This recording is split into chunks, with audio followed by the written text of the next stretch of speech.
Hey guys, good afternoon, welcome back. Tonight I'm going to do a short but very helpful video for how you change the rear and front springs on an Irish 1.05. Tonight I'll be doing it on my fronty, but for the touring car it's exactly the same. The only difference with the touring car is you obviously don't have these two weights, maybe on the fronty you don't have this weight. On our chassis we use torsion springs.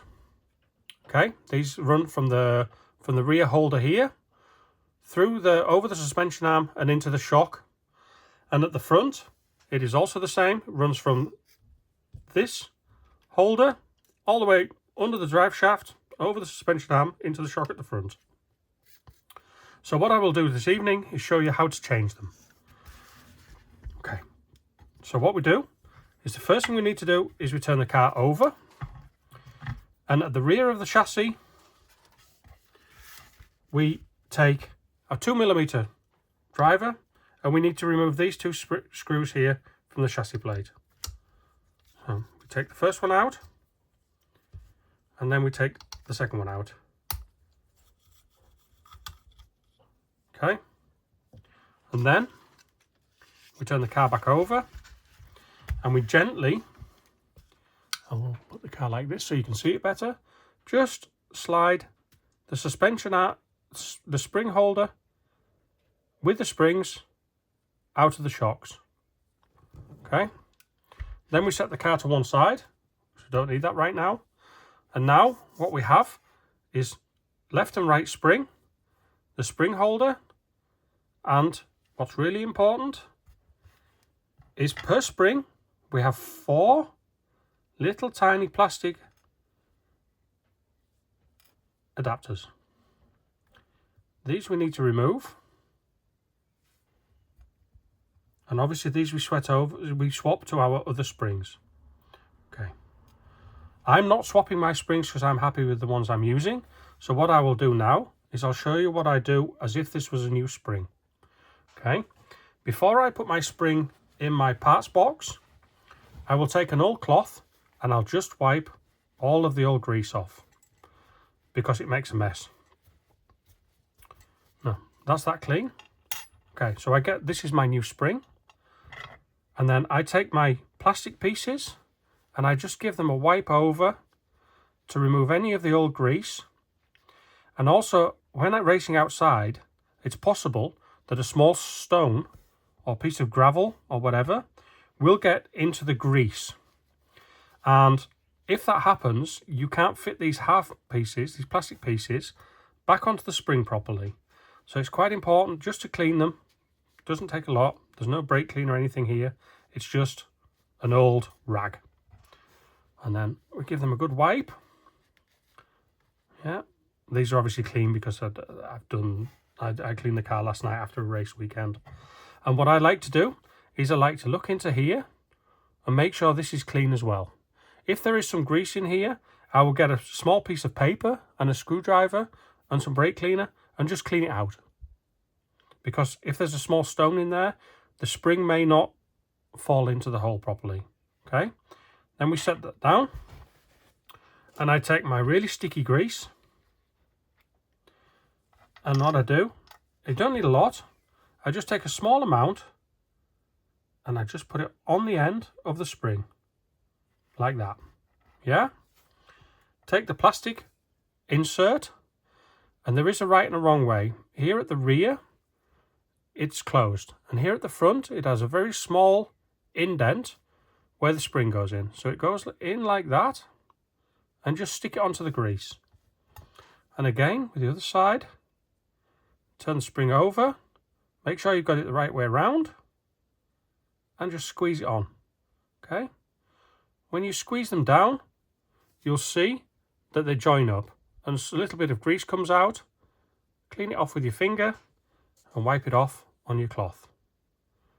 Okay, doesn't matter if you've got a little bit too much on there, but obviously at the moment we're racing in asphalt outside, any piece of grease will attract dirt and dust, so try not to use too much. Okay, again, a little dab on the other end, I get my little plastic insert, make sure I get it the right way around, and stick it onto the spring. And then the other one, turn the spring over, stick it on. Okay. And what I like to do as well, I'm done with the grease, just a little tip so that you can see them easier. Some of the springs have got the numbers on both sides, but some of the springs have only got them on one. I like to put that at the front and upwards so I can see what I'm doing. Then what I do is I insert both springs into the holder and press down until they're in. Make sure that the plastic pieces are stuck to the spring. Take the chassis again, slide both pieces underneath the roll bar above the suspension arm, and then they should just slide into the spring. There's one, there's the other. Push them, and then all of it, you'll see it, and it stops. Just push a little bit harder and you'll feel a click, and then push it home. And if you've got it in the right place, when you turn the car back over, the screw holes will line up with the thread in the aluminium holder. Take your screw and just turn the screw in to the holder, but don't tighten it. Okay, leave it loose. This will make getting the second screw into the holder a lot easier. See, it went straight in. Tighten the second screw up, go back to the first screw, tighten that one up. And that is how you change the rear springs on your Iris 1.05. What we'll do now is I'll go to the front and we shall take the front off. What I found easiest is to remove the shocks and the front bumper. You can, if you like and you find it easier, remove the weights here and this spring holder. Personally, with the steering above it, it's just a little bit more, or there's less space. So for me, it's easier to remove the front bumper. You can do either, whatever you like. And again, we turn the car over and we remove these two middle screws. First we remove the rear one, like that, and then we remove the front one. With me, I need to put my hand underneath the bumper just to stop the weight from falling. Okay, screw this screw out.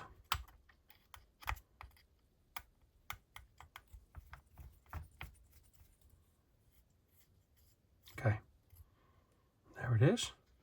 The weight falls onto my hand, and then we just pull gently to slide the front bumper out. Okay, and there we have that off. I will do only one side, but the other side is exactly the same. The first thing I do is I remove these two screws and these two screws. I'll only do one side, as I've said before. So the first screw I remove from the shock damper. The second screw I remove, and then we turn the car over, and then I need to remove the link from the shock to the lower arm. This I then just put my, I take my 2.5 or 3 millimeter, it's a little bit thicker. I just slide it between here, and then I just like to apply a little bit of pressure, and it clicks the ball off. Then what we do is we need to lift the shock slightly from the chassis plate so the locating lugs come out. If you can turn the shock, and then we slide it carefully off. As you can see, the shock has come off, leaving the spring in place. Sometimes the spring will come with the shock. So what we do is we then just slide the spring out under the drive shaft and over the suspension arm. And again, we would do the same with our grease that we did with our rear springs. We take the plastic caps off, clean them up, all the grease away. We get our new spring, We add our grease to our spring, we put the plastic clips back on, we clean the excess grease off, and we're ready to go. And what I said with the rear is, as you can see with this one, I only have one number on the shock, on the spring, sorry, to say what size it is. So this I like to put at the rear, pointing upwards. So when I look down, I can see, oh, that spring is what I've fitted. So I insert it under the drive shaft and into the little insert. Yeah, like that. If you can see, the spring now sits into the shock holder. Then we take our shock, and again we check inside to make sure there's no dirt or stones or anything like that in it. This one is okay, there is a little bit of dirt in the bottom, but I cleaned it last night and I know that's nothing. Okay, and then what we do is we then carefully slide our shock over the spring, making sure that the plastic pieces stay in place. We give the shock a small twist and then we slide it in. Again, push it home. You'll feel it push all the way through into the shock, and then we turn the car over again. And now we need to be quite careful that the pins go into the chassis like that. And then if you look carefully, you'll see that the shock is flat against the chassis. If it's not, if it's sitting up, then you haven't got the pins in their locating holes. I have got them in. So now I take my screwdriver and my first screw, and then I screw this in, but again leaving it loose. Take my second screw, and this one I screw in and screw it tight, and then I screw the first screw again all the way tight. I then take my ball joint and I click it onto my suspension. It takes a little bit of pushing, but it fits, and that's that done. Then I take my front bumper, making sure that the red insert is still there, and I then slide that in till I can see it in the holes. Taking my screwdriver, take my shortest screw, and I insert this one into here. Again, leaving it loose, so it makes it easier to get the first screw in. I screw this all the way in, and what I've done with mine is I've made sure that this screw doesn't actually tighten up, because I have the option front weight. I then tighten the first screw all the way up till it's tight. I then take my weight with the Irish logo facing forward. I put it between the shocks, and then I turn the front screw all the way home until it's tight. Make sure that the weight is in the correct place, and job done. This is how you change the rear and the front springs on an Iris 1.05. Thank you for watching. Good evening.